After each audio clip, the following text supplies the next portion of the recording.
Price the lord. ಯೇಸು ಕ್ರಿಸ್ತನ ಹೆಸರಿನಲ್ಲಿ ಜಯದ ವಾಕ್ಯ ಈ ಕಾರ್ಯಕ್ರಮಕ್ಕೆ ನಿಮ್ಮನ್ನು ಸ್ವಾಗತಿಸ್ತಾ ಇದ್ದೇನೆ. ಬನ್ನಿ, ಇವತ್ತಿನ ದಿನವು ಕರ್ತನಿಂದ ನೇಮಿಸಲ್ಪಟ್ಟಿದೆ. ಇದನ್ನು ಆನಂದ ಪಡೋಣ, ಸಂತೋಷ ಪಡೋಣ. ಸಂತೋಷ ಆನಂದದೊಡನೆ ತಂದೆಯ ದೇವರನ್ನು ಆರಾಧಿಸುವ, ಮಹಿಮೆ ಪಡಿಸುವ. ಆತನು ಒಳ್ಳೆಯವನು, ಆತನ ಕೃಪೆಯು ಶಾಶ್ವತವಾದದ್ದು, ಆತನ ಪ್ರೀತಿಯು ಶಾಶ್ವತವಾದದ್ದು. ಬನ್ನಿ, ನಾವು ವಾಕ್ಯಕ್ಕೆ ಹೋಗುವ ಮುಂಚೆ ಸ್ವಲ್ಪ ಹೊತ್ತು ನಾವು ಆರಾಧನೆಯಲ್ಲಿ ಕಳೆಯುವ, ಮತ್ತೆ ನಾವು ದೇವರ ವಾಕ್ಯವನ್ನು ಧ್ಯಾನ ಮಾಡುವ. Father, we thank you, Lord. Father, thank you for all the things that you have done for us, Lord. As we sing this song, Lord, give thanks with a grateful heart. Give thanks with a grateful heart. Give thanks to the Holy One. Give thanks because His Jesus Christ, His Son. And now let the weak say, I am strong. Let the poor say, I am rich, because of what the Lord has done for us. Give thanks. ದೇವರ ನಾಮಕ್ಕೆ ಸ್ತೋತ್ರವಾಗಲಿ. ಇವತ್ತು ನಾವು ಧ್ಯಾನಕ್ಕೆ ತೆಗೆದುಕೊಂಡಂತಹ ದೇವರ ವಾಕ್ಯದ ಭಾಗ ಎಫೆಸಿಯರಿಗೆ ಬರೆದ 4ನೇ ಅಧ್ಯಾಯ 1ನೇ ವಚನ. ಎಫೆಸಿಯನ್ 4 ಚಾಪ್ಟರ್ 1 ವರ್ಸ್. ಈ ವಾಕ್ಯವನ್ನು ಓದುವ ಮತ್ತು ನಾವು ಧ್ಯಾನ ಮಾಡುವ. ನೀವು ದೇವರಿಂದ ಕರೆಯಲ್ಪಟ್ಟವರಾದ ಕಾರಣ ಯೋಗ್ಯರಾಗಿ ನಡೆದುಕೊಳ್ಳಬೇಕೆಂದು ಕರ್ತನ ಸೇವೆಯಲ್ಲಿ ಸೆರೆಯವನಾದ ನಾನು ನಿಮ್ಮನ್ನು ಪ್ರಬೋಧಿಸ್ತೇನೆ. Praise God. ಇಲ್ಲಿ ಅಪೊಸ್ತಲ ಪೌಲ್ ಈ ಲೆಟರನ್ನು ಬರೆಯುವಾಗ ಆತನು ಸೆರೆಯಲ್ಲಿದ್ದಾನೆ. Praise God. ಇಲ್ಲಿ ಆತನು ಎಫೆಸಿಯ ಸಭೆಯವರಿಗೆ ಆತನು ಬರೆಯುತ್ತಾನೆ, ದೇವರಿಂದ ಕರೆಯಲ್ಪಟ್ಟವರಾದ ಕಾರಣ. You are not called by any man. ನೀವು ಯಾವ ಮನುಷ್ಯನಿಂದ ಕರೆಯಲ್ಪಟ್ಟವರಲ್ಲ, ನೀವು ದೇವರಿಂದ ಕರೆಯಲ್ಪಟ್ಟು. ಯಾವ ದೇವರು? ಭೂಮಿ ಆಕಾಶ ಅದರಲ್ಲಿರುವ ಸಮಸ್ತವನ್ನು ಉಂಟು ಮಾಡಿದ ದೇವರು ನಿಮ್ಮನ್ನು ಕರೆದಿದ್ದಾನೆ. ನಿಮಗೆ ಓಪನ್ ಇನ್ವಿಟೇಷನ್, ಓಪನ್ ಕರೆ ಮತ್ತು ವೈಯಕ್ತಿಕವಾಗಿ ನಿಮ್ಮನ್ನು ಆತನು ಕರೆದಿದ್ದಾನೆ. ಜನರಲ್ ಆಗಿ ನಿಮ್ಮನ್ನು ಕರೆದಿದ್ದಾನೆ. Praise God. ಓಪನ್ ಇನ್ವಿಟೇಷನ್ ಕೊಟ್ಟಿದ್ದಾನೆ. ನಿಮ್ಮನ್ನು ಕರೆದ ಆತನು ಯಾವ ಮನುಷ್ಯನಲ್ಲ, ಯಾವುದೇ ಪ್ರೆಸಿಡೆಂಟ್ ಅಲ್ಲ, ಯಾವುದೇ ಗಣ್ಯ ವ್ಯಕ್ತಿ ಅಲ್ಲ, ಯಾವ ಅಧಿಕಾರದಲ್ಲಿರೋ ವ್ಯಕ್ತಿ ಅಲ್ಲ. ನಿಮ್ಮನ್ನು ಕರೆದ ಆತನು ದೇವರು. He loves you so much. ಆತ ನಿಮ್ಮನ್ನು ಪ್ರೀತಿ ಮಾಡುತ್ತಾನೆ. ಆತನ ಕರೆಗೆ ಕಿವಿ ಕೊಡಲಿಕ್ಕೆ ನಿಮಗೆ ಅಡ್ಡಿಯಾಗಿ ಅನೇಕ ಕರೆಗಳು ಬರಬಹುದು. ಸಾವಿರಾರು ಕರೆಗಳು ಬರಬಹುದು. ಸಾವಿರಾರು ಸ್ವರಗಳು ಕೇಳ್ಬೋದು, ಸಾವಿರಾರು ಸೌಂಡ್ಗಳು ಕೇಳ್ಬೋದು. ಅದರ ಮಧ್ಯದಲ್ಲಿ ನೀವು ಆ ಕರೆಯನ್ನು ನೀವು ಒಪ್ಪಿದ್ದೀರಿ. ನಿಮಗೆ ಗೊತ್ತಿದೆ, ನಾನು ಕರೆಯಲ್ಪಟ್ಟವನು ಯಾವ ಮನುಷ್ಯನಿಂದ, ಯಾವ ಸೇವಕನಿಂದ ಅಲ್ಲ. ಸೇವಕರ ಮುಖಾಂತರ ದೇವರು ಕರೀಬೋದು, ಪಾಸ್ಟರ್ ಮುಖಾಂತರ ದೇವರು ಕರೀಬೋದು, ಒಬ್ಬ ವಿಶ್ವಾಸಿಯ ಮುಖಾಂತರ ಕರೀಬೋದು. ಬಟ್ ಕರೆದ ಆತನು. ಅದಕ್ಕೆ ಬೈಬಲ್ ಹೇಳುತ್ತೆ, ನಿಮ್ಮನ್ನು ಕರೆದ ಆತನು ನಂಬಿಗಸ್ತನು, ತನ್ನ ಕಾರ್ಯವನ್ನು ಆತನು ಸಾಧಿಸ್ತಾನೆ. He is faithful.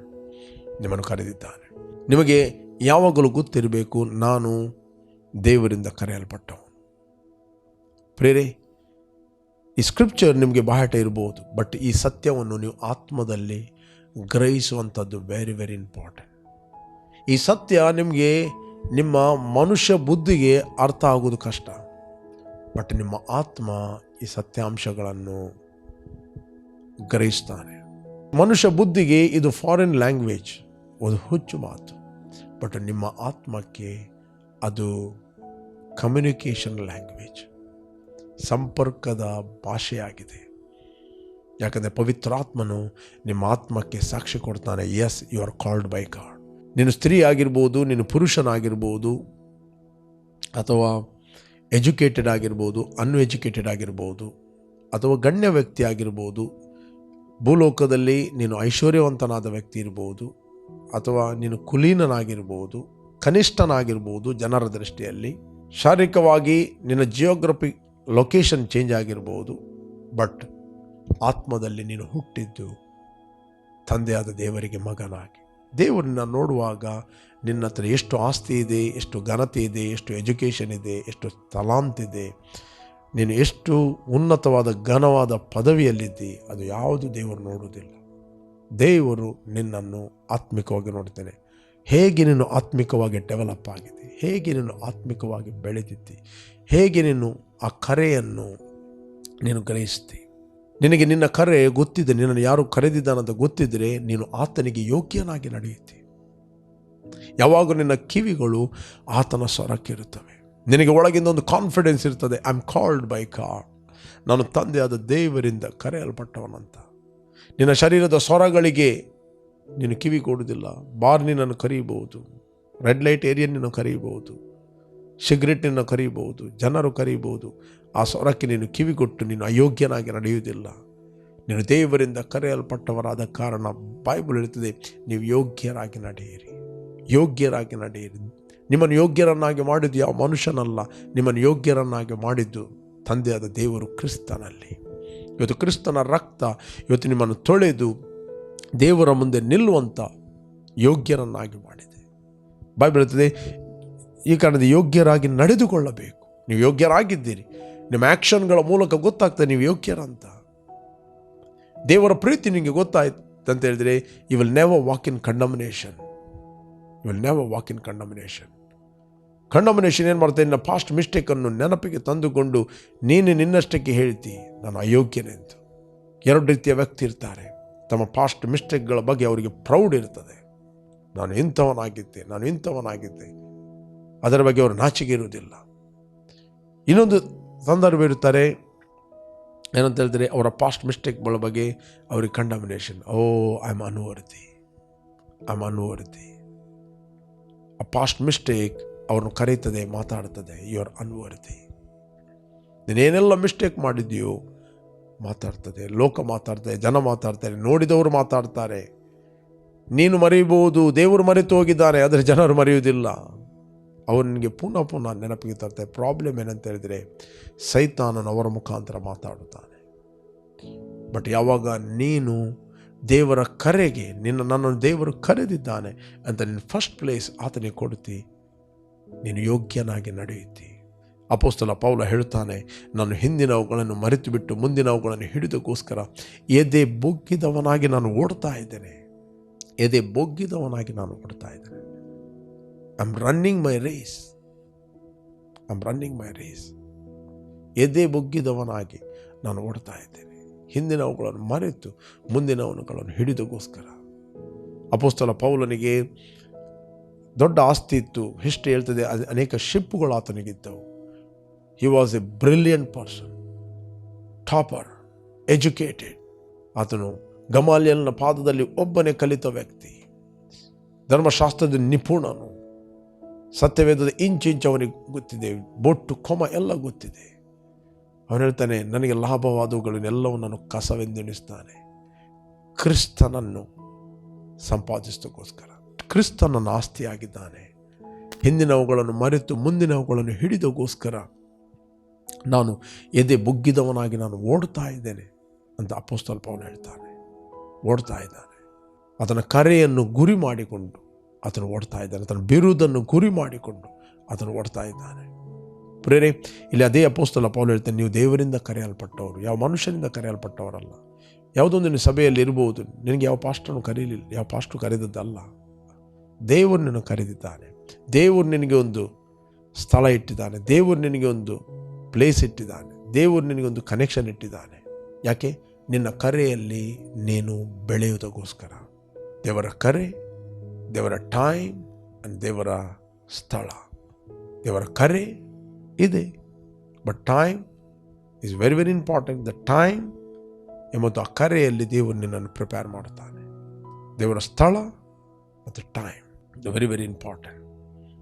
ಪ್ರೇರೆ, ಅದಕ್ಕೋಸ್ಕರ ಪೌಲನು ಹೇಳ್ತಾನೆ, ನೀವು ದೇವರಿಂದ ಕರೆಯಲ್ಪಟ್ಟವರಾದ ಕಾರಣ ಯೋಗ್ಯರಾಗಿ ನಡೆದುಕೊಳ್ಳಬೇಕೆಂದು ಕರ್ತನ ಸೇವೆಯಲ್ಲಿ ಸೆರೆಯವನಾದ ನಾನು ನಿಮ್ಮನ್ನು ಪ್ರಬೋಧಿಸ್ತೇನೆ. ನೀವು ಪೂರ್ಣ ವಿನಯ ಸಾತ್ವಿಕತೆಗಳಿಂದಲೂ ದೀರ್ಘ ಶಾಂತಿಯಿಂದಲೂ ಕೂಡಿದವರಾಗಿ ಪ್ರೀತಿಯಿಂದ ಒಬ್ಬರನ್ನೊಬ್ಬರು ಸಹಿಸಿಕೊಳ್ಳಿರಿ. ಸಮಾಧಾನವೆಂಬ ಬಂಧನದಿಂದ ಕಟ್ಟಲ್ಪಟ್ಟವರಾಗಿದ್ದು ಪವಿತ್ರಾತ್ಮನಿಂದ ಉಂಟಾಗುವ ಐಕ್ಯವನ್ನು ಕಾಪಾಡಿಕೊಳ್ಳುವುದಕ್ಕೆ ಆಸಕ್ತರಾಗಿರಿ.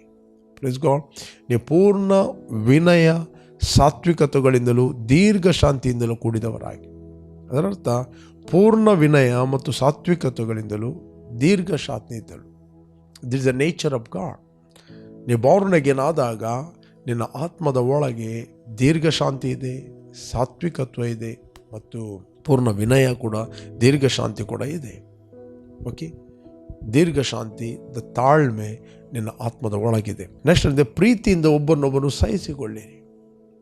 ಕೆಲವರ ಬಲಹೀನತೆಗಳು, ಕೆಲವರ ಅವಮಾನಗಳು, ಕೆಲವರ ವೀಕ್ನೆಸ್ಗಳನ್ನು ನಾವು ಆತ್ಮಿಕವಾಗಿ ಸಹಿಸುವ ಹಂಗಿನಲ್ಲಿದ್ದೇವೆ. ಒಬ್ಬರನ್ನೊಬ್ಬರು ಸಹಿಸಿಕೊಳ್ಳಿರಿ ಅಂತ ಬೈಬಲ್ ಹೇಳ್ತದೆ. ಮುಂದೆ ಹೇಳ್ತದೆ 4 ಚಾಪ್ಟರ್ 3 ವರ್ಸ್ ಎಫೆಸಿಯನ್, ಪ್ರೀತಿಯಿಂದ ಒಬ್ಬರನ್ನೊಬ್ಬರು ಸಹಿಸಿಕೊಳ್ಳಿರಿ, ಸಮಾಧಾನವೆಂಬ ಬಂಧನದಿಂದ ಕಟ್ಟಲ್ಪಟ್ಟವರಾಗಿದ್ದು ಪವಿತ್ರಾತ್ಮನಿಂದ ಉಂಟಾಗುವ ಐಕ್ಯವನ್ನು ಕಾಪಾಡಿಕೊಳ್ಳುವುದಕ್ಕೆ ಆಸಕ್ತರಾಗಿರಿ. ಓಕೆ, ಮುಂದೆ 4ನೇ ವಚನ, ನೀವೆಲ್ಲರೂ ಒಂದೇ ದೇಹಕ್ಕೆ ಸೇರಿದವರು, ಒಬ್ಬನೇ ಆತ್ಮನನ್ನು ಹೊಂದಿದವರು, ಒಂದೇ ಪದವಿಯನ್ನು ನಿರೀಕ್ಷಿಸೋದಕ್ಕೆ ಕರೆಯಲ್ಪಟ್ಟವರು, ನಿಮ್ಮೆಲ್ಲರಿಗೂ ಕರ್ತನು ಒಬ್ಬನೇ, ಭರವಸೆ ಒಂದೇ, ಸ್ಥಾನದೀಕ್ಷೆ ಒಂದೇ, ಎಲ್ಲರಿಗೂ ತಂದೆಯಾಗಿರುವ ದೇವರು ಒಬ್ಬನೇ, ಆತನು ಎಲ್ಲರ ಮೇಲಿರುವನು, ಎಲ್ಲರ ಮುಖಾಂತರ ಕಾರ್ಯ ನಡೆಸುವನು, ಎಲ್ಲರಲ್ಲಿ ವಾಸಿಸುವನು ಆಗಿದ್ದಾನೆ. 6ನೇ ವಚನ ವೆರಿ ವೆರಿ ಇಂಪಾರ್ಟೆಂಟ್. ಎಲ್ಲರಿಗೂ ತಂದೆಯಾಗಿರುವ ದೇವರು ಒಬ್ಬನೇ, ಆತನು ಎಲ್ಲರ ಮೇಲೆ ಇರುವನು. ಬೈಬಲ್ ಹೇಳ್ತದೆ, ಎಲ್ಲರ ಮುಖಾಂತರ ಕಾರ್ಯ ನಡೆಸುವನು, ಎಲ್ಲರಲ್ಲಿ ವಾಸಿಸುವನು. 3 ಸಂಗತಿಗಳು. ಎಲ್ಲರ ಮೇಲೆ ಇದ್ದಾನೆ, ಎಲ್ಲರ ಮುಖಾಂತರ ಕೆಲಸ ಮಾಡಲಿಕ್ಕೆ ಆತನು ಇಷ್ಟವುಳ್ಳವನಾಗಿದ್ದಾನೆ. ಓಕೆ, ಪ್ರತಿಯೊಬ್ಬ ಇಂಡಿವಿಜುವಲನ್ನು ಆತನು ಉಪಯೋಗಿಸಲಿಕ್ಕೆ ಎಚ್ಚರವಾಗಿದ್ದಾನೆ, ಕಾರ್ಯ ಮಾಡಲಿಕ್ಕೆ ಬಯಸ್ತಾನೆ. ಬಟ್ ನಾವು ಆತನು ಕಾರ್ಯ ಮಾಡಲಿಕ್ಕೆ ಅಲೌ ಮಾಡಿಕೊಳ್ಬೇಕು. ಮತ್ತು ಎಲ್ಲರಲ್ಲಿ ಆತನು ವಾಸ ಮಾಡುತ್ತಾನೆ. Whether you feel or not feel, whether you like it not like, ನಿಮಗೆ ಇಷ್ಟ ಆಗಲಿ ಇಷ್ಟ ಆಗದೆ ಹೋಗಲಿ, ನಿಮಗೆ ಅನ್ನಿಸಲಿ ಅನ್ನಿಸದೆ ಹೋಗಲಿ, ನೀವು ಒಂದು ವೇಳೆ ಯೇಸುವನ್ನು ರಕ್ಷಕನ ಒಡೆಯನೆಂದು ನೀವು ಅಂಗೀಕಾರ ಮಾಡಿದರೆ ನಿಮ್ಮ ಒಳಗೆ ಪವಿತ್ರ ಆತ್ಮನು, ತಂದೆಯ ದೇವರು ವಾಸ ಮಾಡ್ತಾ ಇದ್ದಾನೆ ಥ್ರೂ ದ ಹೋಲಿ ಸ್ಪಿರಿಟ್. ನೀವೆಲ್ಲರೂ ಒಂದೇ ದೇಹಕ್ಕೆ ಸೇರಿದವರು. Spiritually we are one body, spiritual we are all one. ನಾವೆಲ್ಲರೂ ಆತ್ಮಿಕವಾಗಿ ಒಂದು ದೇಹಕ್ಕೆ ಸೇರಿದವರು, ಒಂದೇ ದೇಹದ ಪರಸ್ಪರ ನಾವು ಅಂಗಗಳಾಗಿದ್ದೇವೆ. ಒಂದೇ ದೇಹದ ಪರಸ್ಪರ ನಾವು ಅಂಗಗಳು. ಕ್ರಿಸ್ತನಲ್ಲಿ ನಾವು ಅಂಗಗಳಾಗಿದ್ದೇವೆ. ಒಂದೇ ದೇಹಕ್ಕೆ ನಾವು ಸೇರಿದವರಾಗಿದ್ದೇವೆ. ಒಂದೇ ದೇವರಿಂದ ನಾವು ಕರೆಯಲ್ಪಟ್ಟವರಾಗಿದ್ದೇವೆ.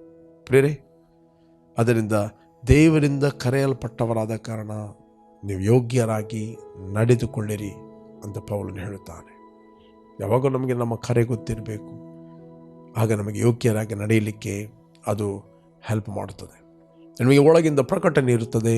ಯಾಕಂದರೆ ನಾವೆಲ್ಲರೂ ಒಂದೇ ತಂದೆಗೆ ಹುಟ್ಟಿದವರು. ಯಾರು ಯಾರು ಯೇಸುವನ್ನು ರಕ್ಷಕನ ಒಡೆಯನೆಂದು ಅಂಗೀಕಾರ ಮಾಡಿದರು, ಅಂದರೆ ಆತನ ಹೆಸರಿನಲ್ಲಿ ನಂಬಿಕೆ ಇಟ್ಟರು, ಅವರಿಗೆ ದೇವರ ಮಕ್ಕಳಾಗುವಂಥ ಅಧಿಕಾರ ಕೊಟ್ಟನು. ಇವರು ರಕ್ತ ಸಂಬಂಧದಿಂದಾಗಲಿ, ಕಾಮದಿಂದಾಗಲಿ, ಮನುಷ್ಯನ ಇಚ್ಛೆಯಿಂದಾಗಲಿ, ಪುರುಷನ ಇಚ್ಛೆಯಿಂದಾಗಲಿ ಇವರು ಹುಟ್ಟಿದವರಲ್ಲ, ಇವರು ದೇವರಿಂದ ಹುಟ್ಟಿದವರು. ನಾನು ಹೇಗೆ ಕ್ರಿಸ್ತನಲ್ಲಿ ದೇವರಿಂದ ಹುಟ್ಟಿದವನು, ಇನ್ನೊಬ್ಬ ಸಹೋದರನು ಕೂಡ ಆತನು ಕೂಡ ದೇವರಿಂದ ಹುಟ್ಟಿದವನಾಗಿದ್ದಾನೆ.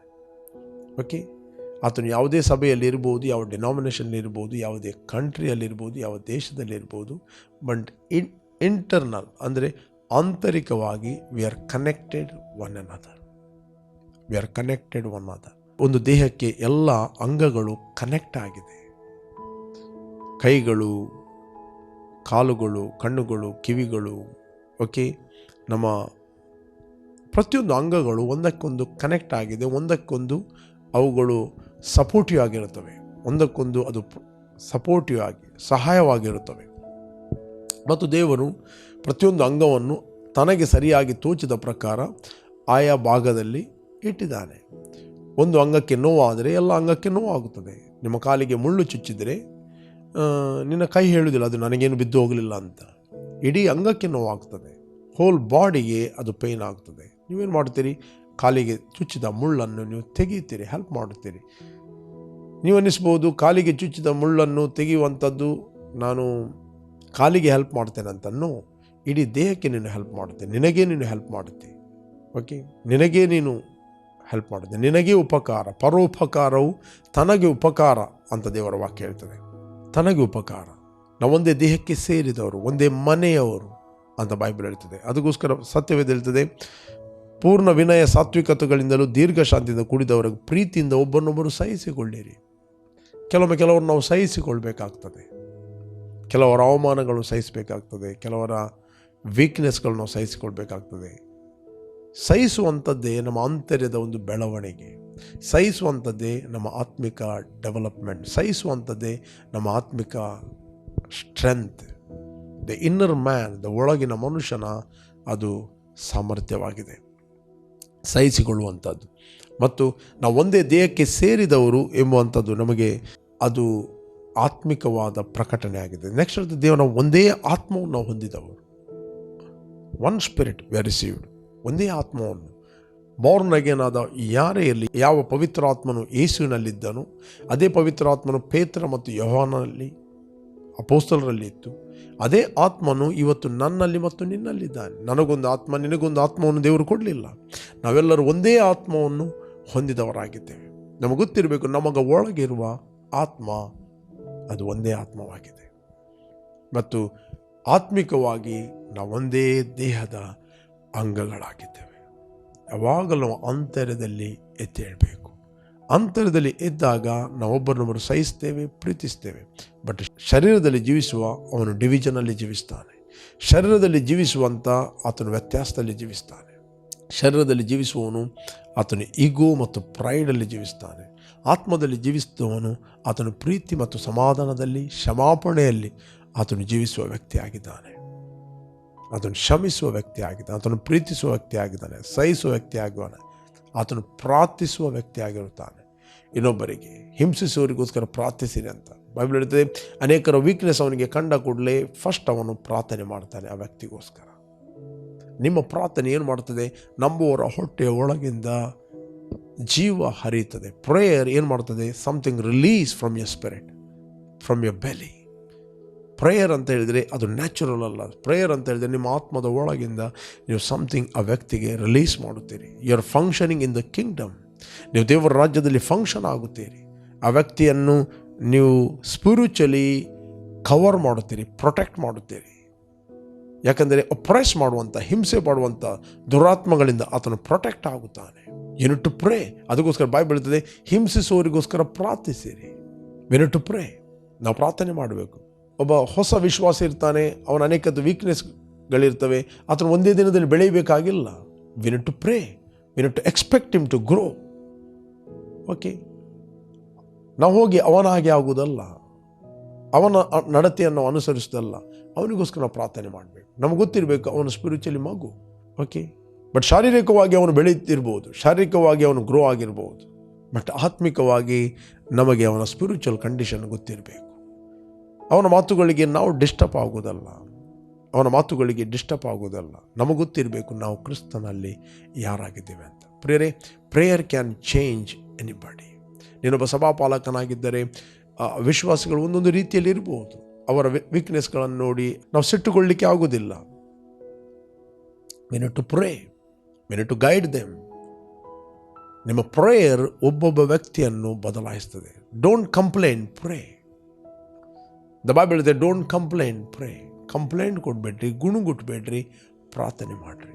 ಪ್ರೇಯರ್ ಚೇಂಜ್ ಮಾಡುತ್ತೆ. ಕಂಪ್ಲೇಂಟ್ ಏನು ಮಾಡುತ್ತೆ ಅಂತ ಹೇಳಿದ್ರೆ ಸಮಸ್ಯೆಯನ್ನು ಇನ್ನೂ ಕೂಡ ಕ್ರಿಯೇಟ್ ಮಾಡುತ್ತದೆ. ಪ್ರಾರ್ಥನೆ ಆ ಸಮಸ್ಯೆಯನ್ನು ಬ್ರೇಕ್ ಮಾಡ್ತದೆ. ಅದರಿಂದ ನಾವೆಲ್ಲರೂ ದೇವರಿಂದ ಕರೆಯಲ್ಪಟ್ಟ ಕಾರಣ ಯೋಗ್ಯರಾಗಿ ನಡೆಯಲಿಕ್ಕೆ ನಾವು ಕರೆಯಲ್ಪಟ್ಟಿದ್ದೇವೆ. ಯೋಗ್ಯರು ಅಂದರೆ ಏನು? ನಾವು ಸಾತ್ವಿಕರು, ದೀನ ಮನಸ್ಸುಳ್ಳವರು, ಒಬ್ಬರನ್ನು ಸಹಿಸುವವರು, ಪ್ರೀತಿಸುವವರು. ನಮಗೆ ಗೊತ್ತಿರಬೇಕು ನಾವು ಒಂದೇ ದೇಹಕ್ಕೆ ಸೇರಿದವರು, ಒಂದೇ ಆತ್ಮನನ್ನು ಹೊಂದಿದವರು, ಒಂದೇ ಪದವಿಯನ್ನು ನಿರೀಕ್ಷಿಸುವವರು. ನಮ್ಮೆಲ್ಲರಿಗೂ ತಂದೆಯಾದ ದೇವರು ಒಬ್ಬನೇ. ಆತ ನಮ್ಮ ಮೇಲೆ ಇದ್ದಾನೆ, ನಮ್ಮ ಮುಖಾಂತರ ತನ್ನ ಕೆಲಸ ಮಾಡುತ್ತಾನೆ. ನಮ್ಮ ಎಲ್ಲರಲ್ಲಿ ಆತನು ವಾಸಿಸ್ತಾನೆ, ಎಲ್ಲರ ಮುಖಾಂತರ ಕೆಲಸ ಮಾಡುತ್ತಾನೆ, ಎಲ್ಲರ ಮೇಲೆ ಆತನು ಇದ್ದಾನೆ. ಪ್ರೇರೆ, ನಿಮ್ಮ ಮುಖಾಂತರ ಆತನು ದೊಡ್ಡ ಕೆಲಸವನ್ನು ಮಾಡಲು ಆತನು ಶಕ್ತನಾಗಿದ್ದಾನೆ. ಯೇಸು ಹೇಳಿದ, ತಂದೆಯು ನನ್ನಲ್ಲಿ ಇದ್ದುಕೊಂಡು ತನ್ನ ಕೆಲಸವನ್ನು ಮಾಡ್ತಾ ಇದ್ದಾನೆ. ಪ್ರಿಯ, ನನಗೆ ಎನ್ಕರೇಜ್ ಮಾಡ್ತೇನೆ, ನೀವು ಯಾರು ಫಸ್ಟ್ ಟೈಮ್ ವೀಕ್ಷಿಸ್ತಾ ಇದ್ದೀರಿ, ಇಷ್ಟವರೆಗೆ ಯೇಸುವನ್ನು ರಕ್ಷಕನ ಒಡೆಯನೆಂದು ಅಂಗೀಕಾರ ಮಾಡದಿದ್ದರೆ, this the right time. Call Jesus in your heart. ನಿಮ್ಮ ಹೃದಯದಲ್ಲಿ ಕರೆಯಿರಿ. ನಾನು ನಿಮಗೋಸ್ಕರ ಪ್ರಾರ್ಥನೆ ಮಾಡ್ತೇನೆ. I will lead you in prayer. ನಿಮ್ಮನ್ನು ಪ್ರಾರ್ಥನೆಯನ್ನು ನಡೆಸ್ತೇನೆ. ಭೂಮಿ ಆಕಾಶಗಳನ್ನು ಉಂಟು ಮಾಡಿದ ಸರ್ವಶಕ್ತನಾದ ನನ್ನ ತಂದೆ, ಯೇಸುವಿನ ನಾಮದಲ್ಲಿ ನಾವು ನಿನ್ನ ಸನ್ನಿಧಿಯಲ್ಲಿದ್ದೇವೆ. ನಿನ್ನ ಸುರಿಸಿದ ರಕ್ತದ ಮೂಲಕ ನಮ್ಮ ಅಪರಾಧಗಳು ಪರಿಹಾರವಾಗಿ ನಮಗೆ ಬಿಡುಗಡೆ ಆಯಿತು. ನಾವು ನಂಬುತ್ತೇವೆ, ನಮಗೆ ನೀತಿಯು ದೊರಕಿತ್ತು. ಬಾಯಿಂದ ಅರಿಕೆ ಮಾಡ್ತೀವಿ, ಯೇಸುವೆ ನಮ್ಮ ಕರ್ತನೆಂದು. ತಂದೆ, ಇವತ್ತು ವಾಕ್ಯದ ಮೂಲಕ ನಮ್ಮಲ್ಲಿ ಮಾತಾಡಿದ್ದು, ದೇವರಿಂದ ಕರೆಯಲ್ಪಟ್ಟವರಾದ ಕಾರಣ ಯೋಗ್ಯರಾಗಿ ನಡೆಯಿರಿ ಅಂತ. ನಾವು ಯೋಗ್ಯರಾಗಿ ನಡೆಯುವಂತೆ, ಆರೋಗ್ಯದಲ್ಲಿ ನಡೆಯುವಂತೆ, ಪ್ರೀತಿಯಲ್ಲಿ ನಡೆಯುವಂತೆ, ಸಮಾಧಾನದಲ್ಲಿ ನಡೆಯುವಂತೆ, ಫಾರ್ಗಿವ್ನೆಸ್ನಲ್ಲಿ ನಡೆಯುವಂತೆ, ಒಬ್ಬನನ್ನು ಸಹಿಸಿಕೊಂಡು ನಡೆಯುವಂತೆ ನಿನ್ನ ಆತ್ಮನ ಮೂಲಕ ನಮ್ಮನ್ನು ಸಹಾಯ ಮಾಡುತ್ತಿ. ಅದಕ್ಕೋಸ್ಕರ ಸ್ತೋತ್ರ ಯೇಸು ನಾಮದಲ್ಲಿ ತಂದೆ. Amen, amen, amen. ಓಕೆ, ಯಾರು ನೀವು ಬರ್ತ್ಡೇ ಮತ್ತು ವೆಡ್ಡಿಂಗ್ ಆ್ಯನಿವರ್ಸರಿ ಸೆಲೆಬ್ರೇಟ್ ಮಾಡ್ತಾ ಇದ್ದೀರಿ, ನಿಮಗೋಸ್ಕರ ನಾವು ಪ್ರಾರ್ಥನೆ ಮಾಡ್ತೇವೆ. Blessed happy birthday and blessed happy wedding anniversary. Okay, you are bless. Thank you Lord, thank you Father. ತಂದೆ, ಯಾರು ಇವತ್ತು ಬರ್ತ್ಡೇ ಮತ್ತು ವೆಡ್ಡಿಂಗ್ ಆ್ಯನಿವರ್ಸರಿ ಸೆಲೆಬ್ರೇಟ್ ಮಾಡ್ತಾ ಇದ್ದೀರಿ, ಇವರು ಫ್ರೂಟ್ಫುಲ್ ಆಗಲಿ, ಬ್ಲೆಸ್ ಆಗಲಿ, ಕೆಡುಕನ ಎಲ್ಲ ಕೈಗಳಿಂದ ಇವರನ್ನು ತಪ್ಪಿಸಿ ಕಾಪಾಡು. ಹೊಸ ದಿನ, ಹೊಸ ವರ್ಷ ಕೊಟ್ಟಿದ್ದಿ, ನಿನ್ನ ಆತ್ಮನ ಮೂಲಕ ಇವರು ನಡೆಸು. ಯೇಸು ನಾಮದಲ್ಲಿ ತಂದೆ. Amen, amen. ಜಯದ ವಾಕ್ಯ ಈ ಕಾರ್ಯಕ್ರಮವನ್ನು ಪ್ರತಿದಿನ ಬೆಳಿಗ್ಗೆ ಬಿಗ್ ಜೆ ಟಿವಿಲಿ 7 ಗಂಟೆಯಿಂದ 7:30ಕ್ಕೆ ನೀವು ವೀಕ್ಷಿಸಿರಿ. 7:30ರಿಂದ 8 ಗಂಟೆ ಇದೇ ಕಾರ್ಯಕ್ರಮವನ್ನು ರಿಪೀಟ್ ಆಗಿ ನಮ್ಮ ಯೂಟ್ಯೂಬ್ ಚಾನಲಲ್ಲಿ ನೀವು ವೀಕ್ಷಿಸ್ಬೋದು. ಅದೇ ರೀತಿ ನಮ್ಮ YouTube channel pastor Roshan Lobo word of victory church ಸಂಜೆ ಫೇಸ್ಬುಕ್ ಮತ್ತು ಯೂಟ್ಯೂಬಲ್ಲಿ 7:15ರಿಂದ 8 ಗಂಟೆ ತನಕ ನಾನು ಲೈವ್ ಆಗಿ ಮಾತಾಡ್ತಾ ಇದ್ದೇನೆ, ಫೇಸ್ಬುಕ್ ಮತ್ತು ಯೂಟ್ಯೂಬ್ ವರ್ಡ್ ಆಫ್ ವಿಕ್ಟರಿಯಲ್ಲಿ. ಅದೇ ರೀತಿ ವೆಬ್ಸೈಟ್ ಇದು wordofvictory.in ಅಂತ. ಸ್ಪೀಕ್ ಲೈಫ್ ಅಂತ ನೀವು ಕ್ಲಿಕ್ ಮಾಡಿದರೆ ನಿಮಗೆ ಅರಿಕೆಗಳು ಸಿಗ್ತವೆ. ಓಕೆ, ಕಂಟಿನ್ಯೂ ಆಗಿ ಜಯದ ವಾಕ್ಯ ಈ ಕಾರ್ಯಕ್ರಮವನ್ನು ಬಿಗ್ ಜೆ ಟಿವಿಯಲ್ಲಿ ವೀಕ್ಷಿಸಿರಿ. ಯು ಆರ್ ಬ್ಲೆಸ್ ಮತ್ತು ಅನೇಕರಿಗೆ ನೀವು ಶೇರ್ ಮಾಡಿರಿ. ಆಮೆನ್.